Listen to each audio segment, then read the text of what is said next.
엄마냐 아빠냐, 짬뽕이냐 짜장면이냐, 후라이드냐 양념이냐보다 더 복잡하고 풀기 어려운 숙제, 환경보전.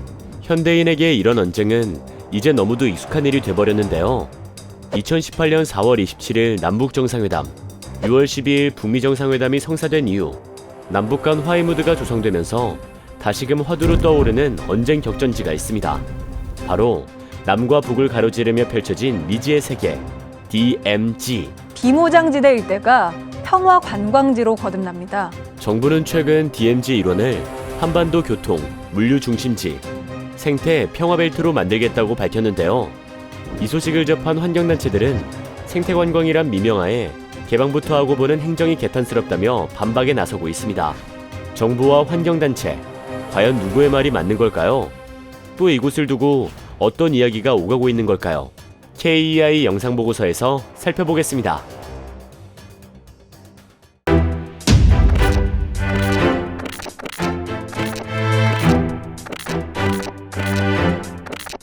DMZ에 대해서 어떻게 생각하세요? 많이 위험한 거 아닌가요? 군대 있을 때 가본 것 같은데. 비무장지대 아닌가요? 지뢰가 있다고 하던데? 일반인은 갈 수 없는 곳 아닌가요? DMZ, 다들 어렴풋이는 알고 계신데요. 보다 정확히 말하면 디밀리터라이즈드 존, 우리말로는 비무장지대, 즉 군대가 주둔해 무기를 배치하거나 군사시설을 설치하는 등의 행위가 일체 금지되는 지역을 말합니다. 우리나라는 한국전쟁 이후 1953년 7월 27일에 체결된 정전협정에 따라 휴전선으로부터 2km 떨어진 곳을 DMZ, 민간인 통제구역과 그 이남 25km 이내를 아우르는 곳을 접경지역으로 두고 있는데요. DMZ는 70여 년간 민간인의 출입이 통제되었던 곳으로 태초라 불릴 만큼 자연 그대로의 모습을 고스란히 간직하고 있습니다. 이곳을 다녀간 미국의 저널리스트 앨런 와이즈먼은 그의 저서에서 DMZ를 인간 없는 세상, 야생동물의 피난처라 표현하기도 했죠. DMZ, 어떤 곳인지 점점 더 궁금해집니다. 2018년 국립생태원이 조사한 결과에 따르면 DMZ 일원에는 현재 6,168종의 동식물이 서식하고 있습니다. 이 중에는 멸종위기종도 많은데요. 어떤 녀석들이 살고 있는지 잠시 살펴볼까요?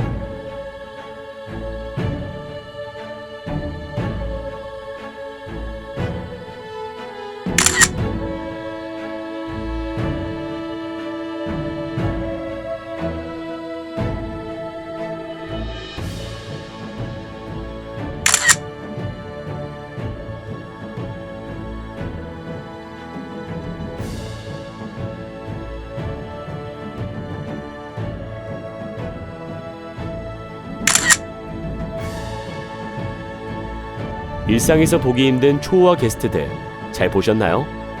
놀라운 건 이런 녀석들이 DMZ 일원에 무려 102종이나 있다는 사실입니다. 그야말로 생태계의 보고라 말할 수 있죠. 사람들이 왜 DMZ에 열광했는지 이제 좀 알 것 같네요. 하지만 이런 DMZ 일원도 개발이라는 단어를 피해갈 순 없습니다. 최근 이곳을 새롭게 바꿔가자는 목소리가 조금씩 흘러나오고 있기 때문인데요. 정부는 지난해 남북관계 개선, 국가균형 발전을 목적으로 하는 접경지역 발전 종합계획 변경안을 발표했습니다.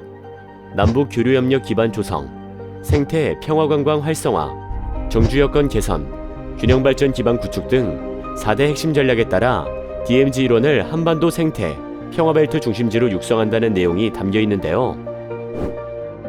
여기에 국토교통부는 남과 북을 잇는 철도, 도로를 복원하겠다고 나섰습니다. 문산, 도라산, 개성으로 이어지는 고속도로를 건설하고 백마고 지역에서 군사분계선까지 철길을 놓을 계획이라고 하는데요. 현재 이 문제를 두고 정책 전문가, 환경단체, 지역주민 등 각계각층의 관심이 쏟아지고 있는 실정입니다. DMZ 개발, 우리에게 과연 어떤 영향을 줄까요? 반갑습니다. 경남과학기술대학교에 근무하고 있는 이수동입니다.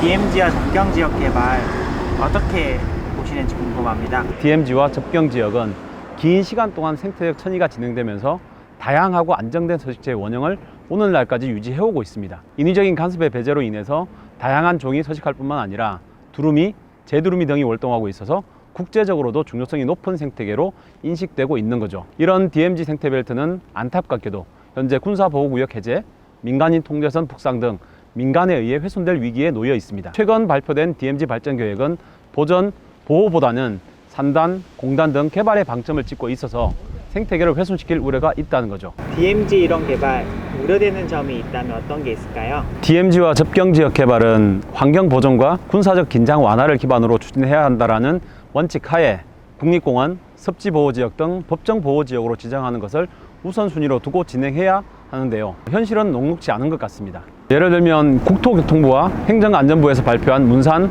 도라산, 개성간 도로, 남북관통철도 건설은 두루미와 뜸부기, 수원 청개구리, 맹꽁이들의 주요 서식지인 파주 장담반도를 훼손시킬 우려가 있는데요. 장기적으로는 DMZ 생태축을 단절시켜서 전 지구적인 규모의 생물 다양 손실을 초래할 것으로 보입니다.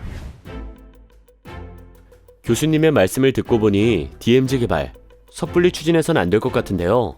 그럼 이대로 개발을 포기하는 게 맞을까요? 결론부터 말하면 꼭 그렇지도 않습니다. DMZ 일원에 거주하는 주민들이 있기 때문입니다. DMZ와 접경지역은 그간 안보상의 이유로 지역 발전이 정체돼 왔는데요. 그은한 도시가스도 이곳에선 찾아보기 힘들다고 하니 말 다 했죠. 여기에 중첩된 규제는 지역개발 사업의 발목을 잡았습니다. 일반적으로 건물을 짓거나 축사, 창고 등을 증축할 경우 건축법에 의거해 건축허가를 받아야 하는데요. 접경지역 주민들은 여기에 군사시설보호법, 즉 군부대의 동의까지 받아야 합니다. 축사 하나 고치는데도 이렇게 손이 많이 가는데 지역개발은 얼마나 복잡하고 힘들었을지 더 말하지 않아도 알 것 같습니다. 결국 DMZ 일원은 인간과 자연이 상생하는 형태로 발전시켜 가야겠는데요. 그렇다면 모두가 만족하는 DMZ 일원을 만들기 위해 앞으로 어떤 정책이 마련되고 수행돼야 할까요? 기본적으로 모든 정책은 생태계를 보존한다는 전제하에 수립되어야 합니다. 이를 토대로 3가지 정책 과제를 도출할 수 있는데요. 그중 가장 시급한 과제는 바로 월동지 보호입니다. 두루미, 제두루미와 같은 철새들은 날이 추워지면 DMZ와 접경지역으로 날아와 겨울을 납니다. 눈경작지에 떨어진 낙곡을 주워 먹으면서 말이죠. 즉, DMZ 생태계를 보호하는 첫걸음은 농업, 어업 등 지역민의 생업을 장려하는 일이라고 볼 수 있는데요. 또 생태학적으로 보호가치가 높은 지역을 국가에서 선제적으로 확보하는 일도 멸종위기 생물의 보금자리를 보호하는 좋은 방법 중 하나라 말할 수 있겠습니다. 그 다음 수행해야 할 정책 과제로는 지역협력 연구체계 구축을 꼽을 수 있습니다. 지자체와 주민, 지역에서 활동하는 전문가들은 DMZ와 접경지역에 대해 누구보다 잘 알고 있는 지식인들인데요. DMZ와 접경지역을 지혜롭게 발전시켜 가려면 이들의 역할이 매우 중요합니다. DMZ 생태계는 조그마한 변화에도 쉽게 변질될 수 있기 때문이죠. 이런 이유에서 야생생물 서식지, 월동지의 생태적 특성을 연구하고 상시 모니터링하는 지역단위 협력 연구체계가 조속히 마련돼야 하겠습니다. 마지막으로 남북을 아우르는 종합보전계획을 수립해야 하는데요. DMZ는 남과 북 사이에 자리한 만큼 어느 한쪽이 나서서 보존할 수 있는 공간이 아닙니다. 즉, DMZ 생태계를 보존하고 발전시키는 일은 양측이 함께 고민하고 해결해 가야 할 문제라고 말할 수 있습니다. 이런 점을 고려할 때 앞으로 남과 북이 함께 노력해 상호협력 기반을 조금씩 다져가야 할 것으로 보입니다. I'm standing at one of the most heavily militarized borders. 한반도에서 인간의 손때가 묻지 않은 유일한 지역, DMZ. 수십 편의 다큐멘터리가 제작되고 해외 언론에도 여러 차례 소개되는 등 이제 이곳은 전 세계가 주목하는 생태계의 보고라 말할 수 있습니다.